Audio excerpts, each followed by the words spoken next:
Yo, hello guys, hari ini Mimin akan merekap alur cerita dari Donghua Huan Jewang part ke-7. Sebelum itu, tak bosan-bosan Mimin mengingatkan kepada kalian untuk like, komen, dan juga share video ini kepada teman-teman kalian agar channel ini makin berkembang. Dan jangan lupa juga untuk subscribe dan nyalakan lonceng notifikasi agar kalian selalu menerima updatean video terbaru dari Mimin. Oke, tanpa berbasa-basi, masuk intro dan selamat menonton guys.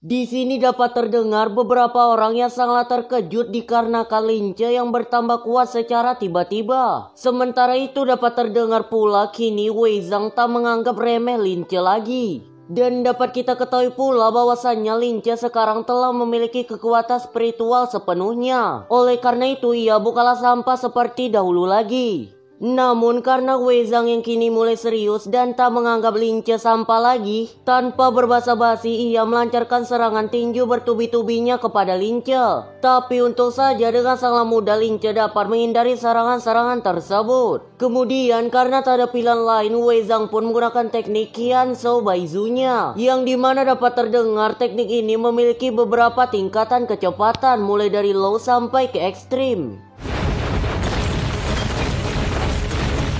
快死疯了，只想玩命啊！够了，滚死，住手！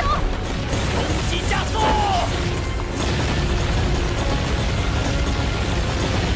Awalnya nih dapat terlihat Wei Zhang telah yakin bahwasannya Lince telah mati menjadi perkedel. Namun sangat disayangkan Lince masih hidup karena ia dilindungi oleh semacam barrier pelindung yang bernama Jianggang Wei. Di sini dapat kita dengar bahwasannya Lince berterima kasih kepada Roh Naga Ungu. Yang hal ini dikarenakan Roh Naga Ungu lah yang menciptakan barrier pelindung Jianggang Wei untuk melindungi Lince. Kemudian Lince juga berterima kasih kepada Baju Naga karena Baju Naga itulah yang membuat Lince tak terluka sama sekali. Alhasil karena mendengar hal tersebut, dengan sangat liciknya Wei Zhang mencoba untuk mengambil baju naga yang Lince miliki. Hingga hal ini membuat Lince kembali bertelanjang dada.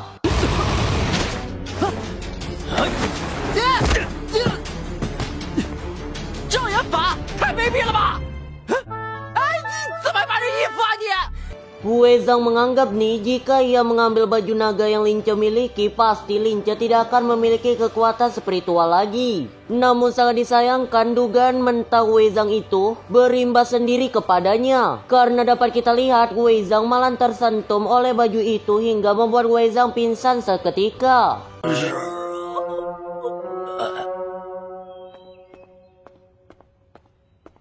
Wah. Di sini kita juga mendapatkan info bahwasannya baju Roh Naga itu hanya dapat dikendalikan oleh Raja Naga dan Lince saja. Sementara jika orang lain menggunakannya maka mereka pasti tidak akan baik-baik saja. Setelah melihat Wei Zhang yang pingsan seketika, gurumu pun menganggap bahwasannya Wei Zhang telah kalah dan pertandingan ini dimenangkan oleh Lince. Sementara itu untuk hadiah yang Lince dapatkan, ia berhak mengambil atau menukar rumahnya yang sebelumnya dengan rumah baru milik Wei Zhang. Setelah itu Lince yang baik hati menyuruh Zifeng untuk membawa teman-temannya tinggal di rumah baru milik Lince.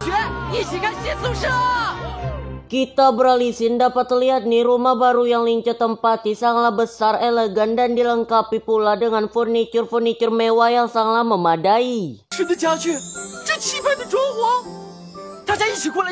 Namun walaupun begitu, pada rumah ini hanya memiliki 2 kamar saja. Alhasil yang Tianen Shoyi tidak jadi untuk tinggal di rumah tersebut. Hal ini dikarenakan mereka lebih nyaman tinggal di tempat yang sederhana dan penuh kedamaian. 住不惯这么金贵的别墅，先走了。 Di sini dapat terlihat tanpa berbasa-basi diiringi dengan keagresifan yang tinggi, Robin langsung mengajak Lince untuk tidur satu kamar bersamanya.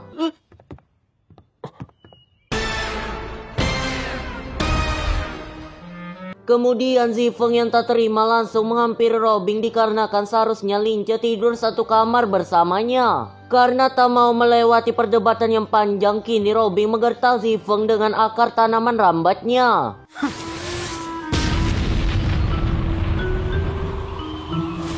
Yang hal ini membuat nyali Zifeng ciut dan ia langsung mengizinkan Robin untuk satu kamar bersama Lince. Beralisin di kamar tersebut, dapat terlihat kini Robin mencoba atau bergerak untuk mendekati Lince. Karena hal tersebut Lince sangatlah was-was dan ia mengatakan bahwa ia adalah pria yang normal. Dan ia bukanlah pria ngegai seperti yang Robin pikirkan. Tapi ternyata tujuan Robin mendekati Lince bukanlah untuk ngegai, melainkan untuk membuat sebuah dinding pemisah yang berupa tanaman rambat yang beracun. Jadi ya intinya jika Lince melewati perbatasan itu maka ia akan mati seketika. Sementara itu dapat terlihat Bailang yang kini mulai jengkel dikarenakan Zifeng yang cerewet dan terus-menerus menyodorkan banyak pertanyaan kepadanya. 别拘着，你看咱俩都姓白是不是？哎，对呀，咱俩都姓白，这500年前是一家啊。 Beralisin di sini dapat terlihat pula Wei Zhang yang sedang dianiaya berupa dicambuk oleh ketua klan warna murni. Yang hal ini dikarenakan Wei Zhang menghilangkan batu meteor milik ketua tersebut. Apalagi sekarang Wei Zhang juga berhasil mempermalukan nama beringas dari klan warna murni untuk yang pertama kalinya. Kemudian tibalah salah satu pengawal ketua BY yang dimana pengawal itu mengatakan bahwasanya ada seorang bocah yang ingin menemui ketua BY secara langsung dan dapat kita ketahui bocah itu ialah Yang Tian. Beralih sisi di sini dapat terdengar Tuan Douyin yang memberikan laporan kepada Nona Wenwu bahwasanya kini klan warna murni telah sangat agresif dan tak terkendali lagi. Namun dapat kita dengar nih Nona Wenwu mengatakan bahwasanya klan warna murni itu memiliki beberapa orang dalam. Maka hal tersebutlah yang membuat Nona Wenwu belum bisa mengambil tindakan sedikit pun. Alhasil karena itu Nona Wenwu pun menyuruh agar Tuan Douyin fokus melindungi Lince saja. 不到动手的时候。 Beralisin kembali dapat terlihat Lince sedang meratapi nasib senjata Edomon balok kayunya yang sudah mulai retak dan hancur. Sedangkan senjata Edomon yang masih dapat digunakan Lince hanyalah segel vacuum cleanernya saja. Yang mungkin saja segel vacuum cleaner itu dapat membantu Lince dalam pertarungan jarak dekat. Tapi tanpa sengaja ketika Lince memegang segel vacuum itu, keluarlah sebuah potongan batu meteor yang langsung jatuh ke kasur Lince. 换四交手的时候，我吸走了他的斗。哎呦，金鸟嘞！ Kemudian betapa sialnya Lince lagi karena ketika ia terkejut tanpa sengaja Lince menghancurkan senjata Edomon balok kayunya hingga berkeping-keping. Namun tanpa disangka ternyata di dalam balok kayu itu terdapat potongan batu meteor lainnya. Dan ketika Lince mendekatkan kedua batu meteor identik itu terciptalah sebuah bola yang Mimin belum tahu kegunaannya. 怎么变成这样了？ Sementara itu dapat terlihat juga nih Robin yang pergi secara mengendap-endap melewati pintu jendela pada kamar tersebut. Alhasil karena Lince yang penasaran apa yang akan dilakukan oleh Robin dengan gerakan gercepnya Lince mencoba untuk membuntuti pergerakan Robin secara diam-diam. Akan tetapi dengan sangat cepat Robin menyadari bahwasanya sekarang ia sedang diikuti. Dan oleh karena itu Robin pun mempertunjukkan teknik penggocekan tingkat tinggi kepada para penonton. Tapi tak disangka dengan aura pembunuh yang sangatlah menakutkan Bailang telah berada di belakang Robin. Dan kini dapat terlihat Bailang mencoba untuk mengejar pergerakan dari Robin.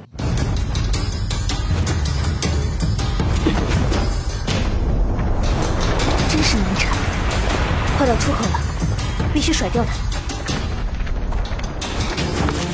Di tengah pelarian itu tiba-tiba sakit migrain yang Robin alami tiba-tiba kambuh. Yang hal ini membuat Robin jatuh tak berdaya. Kemudian Robin yang cerdik pun memberikan sebuah pertanda agar Shinigami pergi dari tempat tersebut.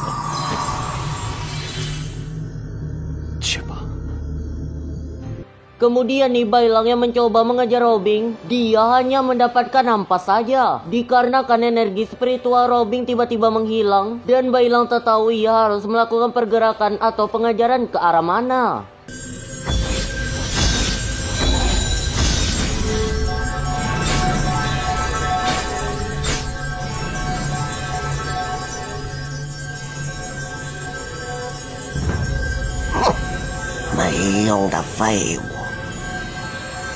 Kini pada akhirnya setelah melakukan pencarian tempat sana dan sini, Robin pun menemukan tempat yang pas untuk ia menyerap energi spiritual kembali. Di sini dapat kita ketahui pula kekuatan energi spiritual Robin cepat habis. Hal ini dikarenakan jubah yang ia pakai. Sebelum melakukan penyerapan energi spiritual kembali, dapat terlihat Robin melepaskan jubah penyamaran identitasnya terlebih dahulu. Yang hal ini bertujuan agar penyerapan atau proses penyerapan energi spiritual lebih efisien dan lebih mudah.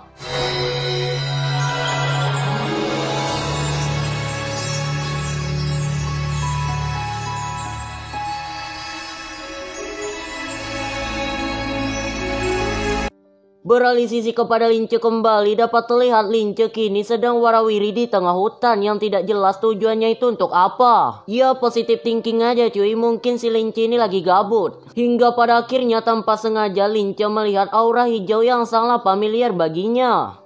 Dan Lince pun langsung OTW ke tempat tersebut. Setelah memperhatikan lebih saksama lagi, akhirnya Lince menyadari bahwasannya wanita itu merupakan wanita yang ia temui pada episode pertama. Tapi bukankah wanita itu hanyalah ilusi? Dan bagaimana pula wanita itu bisa berada di Akademi Tianwu? Tanya Lince dalam hati. Tanpa sengaja nih, ketika Lince memperhatikan nona itu, Lince mengijak sebuah ranting yang membuat nona tersebut sangat terkejut. Sampai proses pemulihan energi spiritual nona tersebut terhenti. Dan dalam sekejap nona itu pun tak sadarkan diri kembali. Alhasil karena sikap pahlawan yang Lince miliki, Lince pun mencoba untuk menyadarkan nona Robin yang tak sadarkan diri. Setelah usahanya yang tidak arti diselingi dengan rasa takut bahwa jika Lince meninggalkan nona itu di tengah hutan, maka nona itu akan dimakan oleh hewan buas. Kemudian dengan gagah berani dan percaya diri, Lince membawa nona itu ke kamarnya.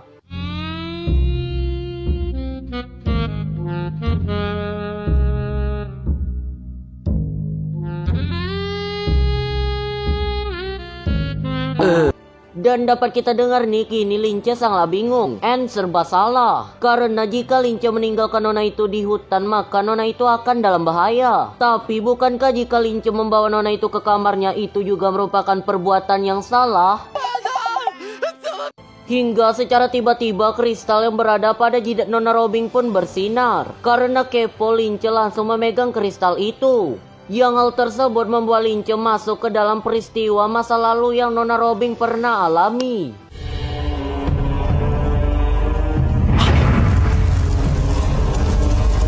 Kalau kita telah secara lebih saksama, peristiwa ini sangat tragis ya cuy. Dan mungkin saja ini merupakan peristiwa pembantaian.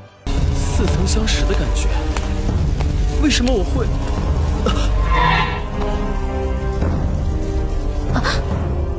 Sesadarnya mereka dari flashback masa lalu kelam itu, entah mengapa kini Lince dalam posisi yang sangat tak wajar dan seakan Lince ini sedang dalam fase untuk berperang. Hingga karena hal tersebut, nona Robin pun langsung menendang organ vital terlemah milik Lince. Tak sampai di situ, kini Lince telah terlilit akar belukar rambat milik nona Robin. Dapat terdengar nih, Lince mencoba untuk menjelaskan kepada nona Robin bahwasannya ialah yang menyelamatkan nona Robin di dalam hutan tersebut. Kemudian ketika Lince meletakkan nona Robin di atas kasur, tanpa sengaja kristal yang berada di jidat nona Robin bersinar. Dan lantas Lince pun langsung menyentuhnya. Hingga masuklah Lince ke dalam flashback masa lalu nona Robin. Karena hal tersebut tak memerlukan waktu lama, nona Robin langsung memasukkan benih segel suara ke dalam tubuh Lince. Yang fungsi dari benih ini, jika Lince memberitahu apa yang ia lihat kepada orang lain, maka Lince akan mati seketika. Setelah itu dapat terdengar Lince tidak akan memberitahukan masa lalu nona Robin kepada siapapun. Karena itu merupakan privasi yang nona Robin miliki. Apalagi Lince juga ialah anak yatim piatu sama seperti nona Robin. Dan ia sama sekali tidak mengetahui apa-apa tentang kedua orang tuanya. Tapi untung saja pada saat itu Lince diadopsi oleh ibu angkatnya. Beralih sisi dapat terlihat pula Zifeng yang dalam keadaan ngantuk berat sedang melewati pintu kamar milik Lince.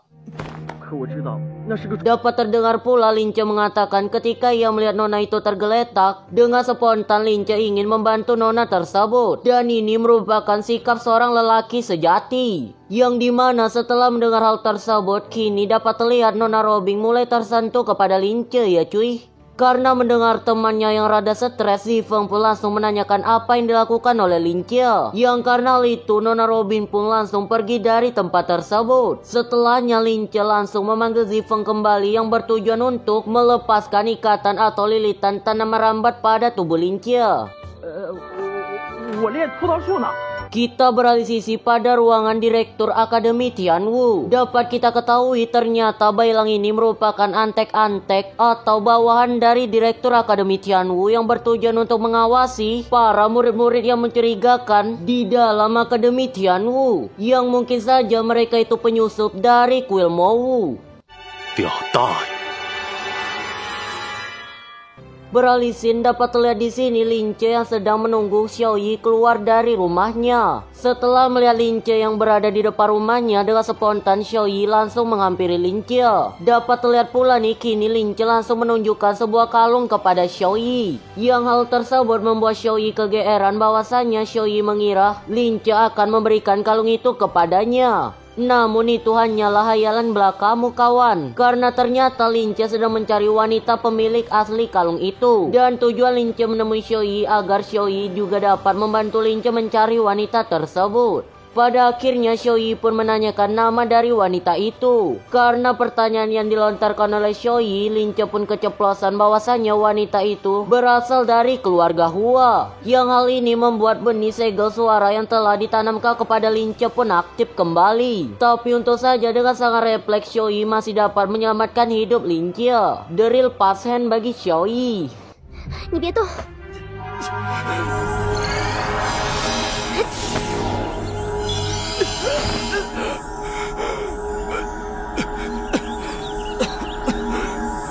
Setelah itu Xiaoyi pun pergi dengan rasa kekecewaan yang mendalam karena ia telah berhasil di PHPN oleh Lince. 先去上课了，迟了师兄会骂的。要注意身体，不然我会担心的。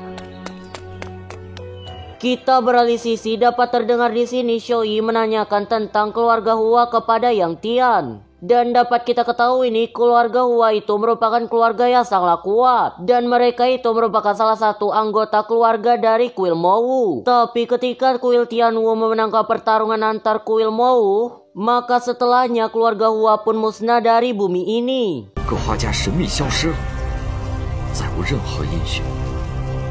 Setelah mendapatkan informasi tentang keluarga Hua, Xiaoyi pun langsung melaksanakan misinya. Disusul pula dengan Lince yang langsung diberikan sebuah peta oleh Yang Tian. Dapat diketahui dalam peta ini telah ditandai dengan tempat latihan para murid yang akan berlangsung pada hari ini. Tapi seperti yang telah kita ketahui, Yang Tian ini telah bekerja sama dengan ketua Warna Murni. Ya ibaratnya Yang Tian ini ada udang di balik batu ya cuy. Setelah mengikuti arah peta yang telah ditandai, tibalah Lince pada sebuah tempat yang sangat asing baginya. Yang ternyata pada tempat itu terbitlah anggota-anggota klan Warna Murni yang langsung menargetkan serangan mereka kepada Lince. Tapi untuk saja Lince dapat menghindari serangan-serangan tersebut. Dapat diketahui ini tujuan mereka mengejar Lince untuk mengambil batu meteor yang berada pada Lince. 先生，乖乖把硕石交出来。 Tapi tiba-tiba ketika para penjahat itu mendekati Lince, berdentumlah energi ledakan spiritual yang sangat besar. Yang hal ini membuat Lince tiba-tiba kehilangan energi spiritualnya. Dan membuat para penjahat yang mengejar Lince tadi musnah seketika.